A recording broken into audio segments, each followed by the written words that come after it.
Hello दोस्तों, आज की क्लास में हम आपको बताएंगे टेली प्राइम के अंदर स्टॉक जर्नल क्या होता है। सबसे पहले हम ये जान लेते हैं कि स्टॉक जर्नल किस लिए यूज किया जाता है और इस वाउचर का उपयोग क्या होता है। जैसे हम अपनी कंपनी के अंदर कोई माल खरीदते हैं या बेचते हैं तो उसके लिए गोडाउन का यूज किया जाता है और जितना भी स्टॉक होता है वो गोडाउन वाइज आपके पास में स्टोर किया जाता है। जो बड़ी बड़ी कंपनियां होती है उनके अलग अलग गोडाउन्स होते हैं और अपना मेन लोकेशन जो होता है उनका ऑफिस होता है। तो जब भी हम माल खरीदेंगे या बेचेंगे तो उसका मैनेजमेंट हम गोडाउन के थ्रू करते हैं ताकि हम अपने स्टॉक को अलग अलग कैटेगरी वाइज गोडाउन में स्टोर करके रख सके। तो ये सब चीजें हम क्या करेंगे आज की क्लास में आपको बताएंगे। तो यहाँ पे स्टॉक जर्नल का मुख्य उद्देश्य होता है गोडाउन टू गोडाउन स्टॉक को ट्रांसफर करना। सबसे पहले तो हम क्या करते हैं, टेली के अंदर गोडाउन वाले ऑप्शंस को चालू कर लेते हैं। इसके लिए हम क्या करेंगे, आपको जाना है यहाँ पर क्रिएट वाले ऑप्शंस पे। क्रिएट वाले ऑप्शंस पे जाने के बाद में आपको यहाँ पे क्लिक करना है शो मोर पे और यहाँ पे आपको दिख जाएगा लोकेशन का ऑप्शन। कहीं पे आपको ये गोडाउन के नाम से दिखाई देगा, कभी कभी ये आपको लोकेशंस के नाम से दिखाई देगा। तो हम यहाँ पे क्लिक करते हैं और सबसे पहले क्रिएट करेंगे। क्रिएट करने पर हमें अपनी कंपनी के अंदर जितने भी टाइप्स के गोडाउन होते हैं वो आपको यहाँ से जनरेट कर लेना है। मान लीजिए मेरा एक गोडाउन है जयपुर के अंदर, तो मैं यहाँ पे जयपुर के नाम से बना लेता हूँ। और एक गोडाउन है मेरा चोमू के अंदर, तो मैं इसको भी बना के यहाँ पे सेव कर लेता हूँ। इसके बाद हम स्केप करेंगे। सबसे पहले तो हम स्टॉक समरी में जाके चेक कर लेते हैं कि हमारा कौन सा स्टॉक कितने क्वांटिटी में और कौन कौन से गोडाउन में अवेलेबल है। इससे पहले आज तक हमने गोडाउन का यूज नहीं किया, तो हमारा जितना भी स्टॉक होता है वो मेन लोकेशन पे शो होगा। अब ये देखिए कैसे, इसके लिए आपको Alt+F1 क्लिक करना है और यहाँ पे देखो सभी जगह पे क्या लिखा, मेन लोकेशन लिखा हुआ है। अब सबसे पहले क्या करेंगे, हम कुछ स्टॉक आइटम गोडाउन वाइज खरीदते हैं और उसके बाद में इसको हम देखेंगे। तो सबसे पहले हम वाउचर में चले जाते हैं और यहाँ से हम परचेज वाउचर पे क्लिक करेंगे और यहाँ पे हम बिल का सप्लायर का इनवॉइस नंबर डालेंगे, एंटर करेंगे। यहाँ पे जो भी आपकी डेट है आप लोग डेट यूज कर लीजिएगा। डेट को चेंज करने के लिए आपको F2 यूज करना है और यहाँ पे चेंज कर लेना आपको जो भी डेट लेनी है आपको। एंटर करेंगे इसके बाद में और एक्सेप्ट कर लेंगे। यहाँ से एक्सेप्ट करने के बाद यहाँ पे पार्टी नेम आपको लेना है जिस पार्टी से आप माल खरीदना चाहते हो। जैसे मैं L+C करके यहाँ पे न्यू बना लेता हूँ, अरमान प्राइवेट लिमिटेड कंपनी। एंटर करूंगा। इसके बाद में ये अपने क्रेडिटर होता है तो हम इसको क्रेडिटर में डाल देते हैं।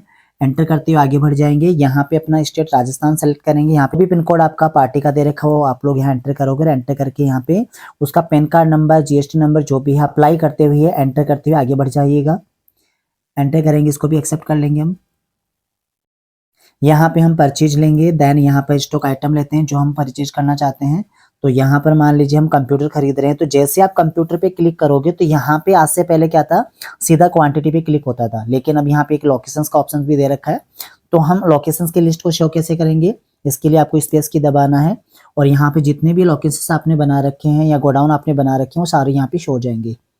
हम सबसे पहले जयपुर को सेलेक्ट कर लेते हैं। मान लीजिए यहाँ पे 500 क्वांटिटी हम यहाँ पे लेते हैं। इसका जो भी रेट होगा हम यहाँ पे फिलअप करेंगे और एंटर करके आगे बढ़ जाएंगे। इसी तरीके से हम एक स्टॉक आइटम और ले लेते हैं। यहाँ CPU भी हम ले लेते हैं, एंटर करेंगे। यहाँ पे ये जो CPU हम ले रहे हैं वो चोमू में ले रहे हैं, एंटर करेंगे। इसके भी 500 हम क्या करेंगे, क्वांटिटी लेंगे, एंटर करेंगे और इसको भी एक्सेप्ट कर लेंगे। और यहाँ पे जो भी GST बनते हैं वो GST एप्लीकेबल कर लेंगे अपन और इसको एक्सेप्ट कर लेंगे। एक्सेप्ट करने के बाद में यहाँ से स्केप हो जाइएगा और इसके बाद हम स्टॉक समरी में वापस आएंगे और यहाँ पर हम Alt के साथ F1 क्लिक करेंगे। हमारा कंप्यूटर जो था, जो हमने 500 पीसेस खरीदी थी वो किस लोकेशन पे था, जयपुर वाले लोकेशन पे। देखो यहाँ पे जयपुर लोकेशन शो हो चुका है। और दूसरा स्टॉक आइटम लिया था हमने CPU जो चोमू लोकेशन में आपको दिखाया था 500 पीसेस। CPU का पहले से भी स्टॉक पड़ा है जो मेन लोकेशन पे दिखाई दे रहा है। अब मान लीजिए हमें जब स्टॉक को ट्रांसफर करना हो तो हम कैसे करेंगे, इसके लिए हमें स्टॉक जर्नल का यूज करना होगा। यहाँ पर अपने कंप्यूटर जयपुर लोकेशन पे पड़े 500 पीसेस। अब इसमें से हम क्या करेंगे, 300 पीसेस चोमू वाले लोकेशन पे या गोडाउन पे ट्रांसफर करेंगे। अब ये ट्रांसफर कैसे करना है, इसके लिए आपको क्या करना है, यहाँ से स्केप आ जाना है और सीधे वाउचर पे आ जाना है।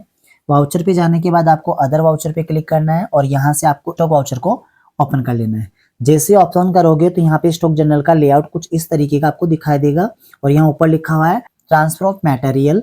यहाँ सोर्सेज लिखा है, जिस गोडाउन से हमें स्टॉक को निकालना है वो इस वाले पार्ट पे लेना है और यहाँ पे और डेस्टिनेशन प्रोडक्शन वाले पार्ट में हमें जिस गोडाउन में ट्रांसफर करना है उसका आपको यहाँ पे डेटा लेना है। तो सबसे पहले यहाँ दे रखा है नेम ऑफ आइटम, क्लिक करेंगे यहाँ से हम कंप्यूटर का आइटम सेलेक्ट कर लेंगे। इसके बाद यहाँ पूछ रहा है लोकेशन, यहाँ पे जिस लोकेशन से आपको स्टॉक निकालना है वो लोकेशन आपको सेलेक्ट करना है। यहाँ पे हमारे जयपुर में 500 पीसेस पड़े हैं तो हमें जयपुर को सेलेक्ट करेंगे। यहाँ पर कितनी क्वांटिटी आपको ट्रांसफर करनी है तो वो आपको यहाँ पे फिलअप करना है। जैसे 300 हम ले लेते हैं, एंटर करेंगे, रेट ऑटोमेटिकली आ जाएगी। एंटर करके इसी तरीके से और भी स्टॉक आइटम आप ट्रांसफर करना चाहते हो तो आप लोग यहाँ पे ले सकते हो। एंटर करूंगा मैं यहाँ पे, फिर से हम यहाँ पे स्टॉक आइटम का नाम लेंगे, जैसे कंप्यूटर ले लिया। देन यहाँ पे आपको लोकेशन सेलेक्ट करना है, जिस लोकेशन या गोडाउन में ट्रांसफर करना है। तो हमें चोमू में ट्रांसफर करना है, चोमू ले लेंगे। एंटर करेंगे, कितनी क्वांटिटी ट्रांसफर करनी थी, 300 करनी थी। एंटर करेंगे और एंटर करके इसको एक्सेप्ट कर लेंगे। इसके बाद में स्टॉक आइटम जो अपने 500 पीसेज जयपुर में पड़े हुए थे वो ट्रांसफर होकर के 300 पीसेज आपके चोमू में ट्रांसफर हो चुके हैं। तो हम इसको स्कैप करेंगे और वापस से हम स्टॉक समरी पे आ जाएंगे। इस पे क्लिक करेंगे और Alt+F1 करेंगे। सबसे पहले हम कंप्यूटर पे आते हैं। यहाँ पे टोटल पीसेज कितनी थी आपकी 500। इसमें से चोमू लोकेशन पे कितना ट्रांसफर होकर आ गया है 300 पीसेज, और जयपुर में कितना रह गया 200 पीसेज। तो इस तरीके से हम क्या करेंगे, स्टॉक जर्नल के माध्यम से एक गोडाउन से दूसरे गोडाउन में स्टॉक को ट्रांसफर किया जा सकता है। तो आज की क्लास में इतना ही। Thank you so much.